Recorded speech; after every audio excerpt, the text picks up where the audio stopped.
I know nothing about Ultraman. Just thought I'd get that out the way before talking about this movie.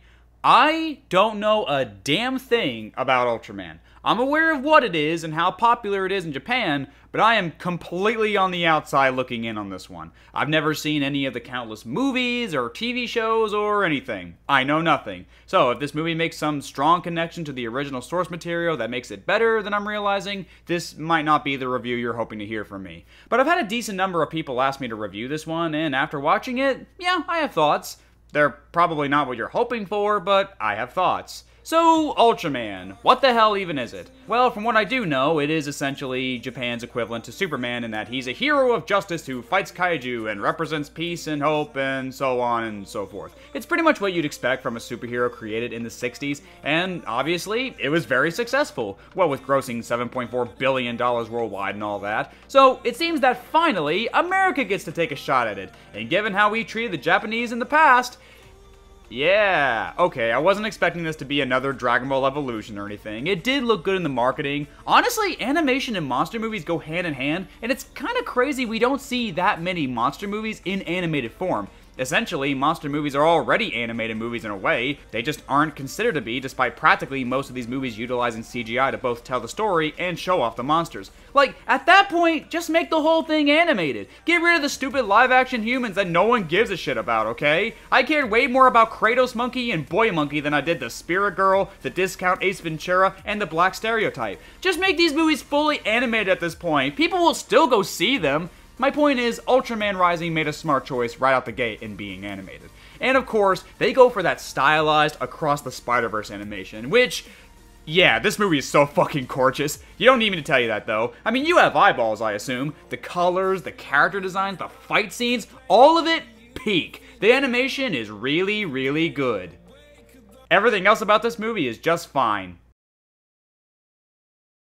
What the fuck? Yeah, like I said earlier, if you were hoping I would be giving this movie a 9 out of 10 or something and definitely recommend it, then again, this video isn't for you. I feel like this movie is in the same boat as The Bad Guys, in that the animation is pretty much the only thing that's a whopping 10 out of 10 from this movie. And if you remember my thoughts on The Bad Guys, then you're probably getting very angry right now, because apparently The Bad Guys is a masterpiece, and I'm an asshole for just thinking it was alright. Like I said with The Bad Guys before, I'm not gonna just suck a movie's dick because it looks pretty. Otherwise, Cars 2 and The Good Dinosaur would be 10 out of 10 movies, and that's just ridiculous. Like, you can't eat a whole sundae and then just eat the cherry on top and go, yum, best sundae ever. Like the fuck it is, eat the rest of it, you skinny bitch. Now, to calm you guys down, I did like the movie, and I think it is better than The Bad Guys overall. Although that might piss people off too, to be fair.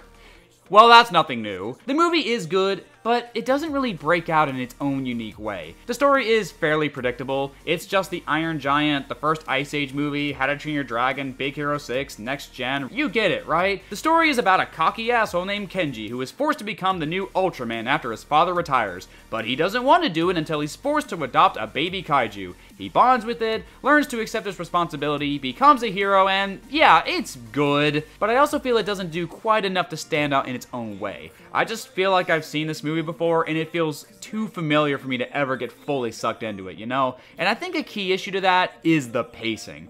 This movie is nearly 2 hours long, and I don't know why. That's not to say it can't be 2 hours. Across the Spider-Verse was 2.5 hours, and I love that. Not to mention that was a part 1. But this movie just really bides its time, and it feels like it's going way slower than it actually is. I mean, Kenji doesn't even find the baby kaiju until a little more than half an hour in. That's more than a quarter of the movie. A huge chunk of that is because of this reporter named Ami, who is pretty useless, honestly. I don't know if she was in the original source material or whatever, but in this movie, all she does is give Kenji pep talks, which the robot could have done or the dad could have done. All I'm saying is, with some minor retooling, you could write her out of the story and it wouldn't make a dent. The villain is really boring. Like, good God, is he just dull. I don't even remember his name, and I don't care enough to look it up. He has no personality, connections with our main characters, or anything. He's just some guy who wants to kill kaiju, and that's it. The movie tries to justify him by saying the kaiju killed his family, and I guess it is nice that he does care about his soldiers and doesn't want any of them to die, but the movie doesn't flesh it out or develop it at all. It's a neat idea in a vacuum, but as it is,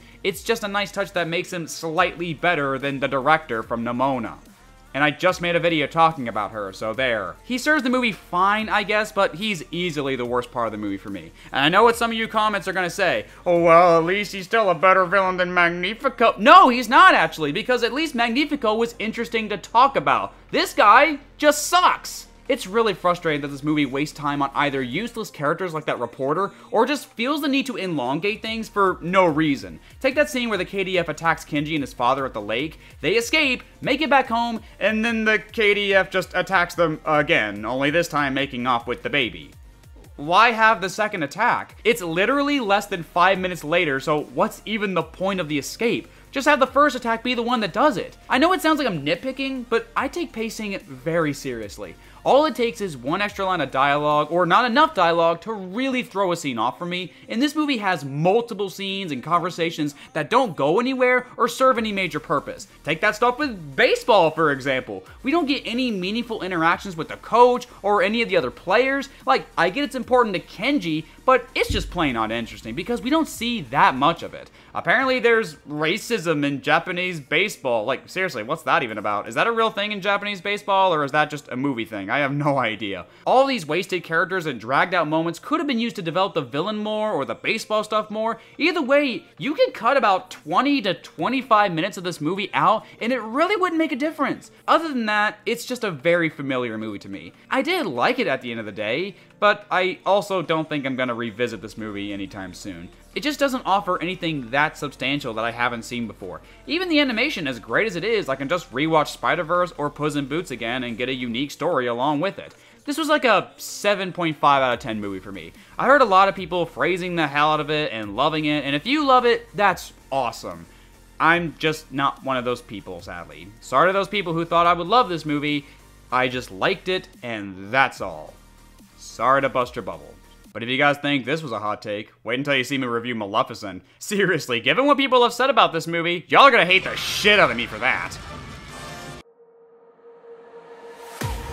I can't wait to leave this town, 'cause lately I've been feeling down. The cold nights just don't feel the same. Oh.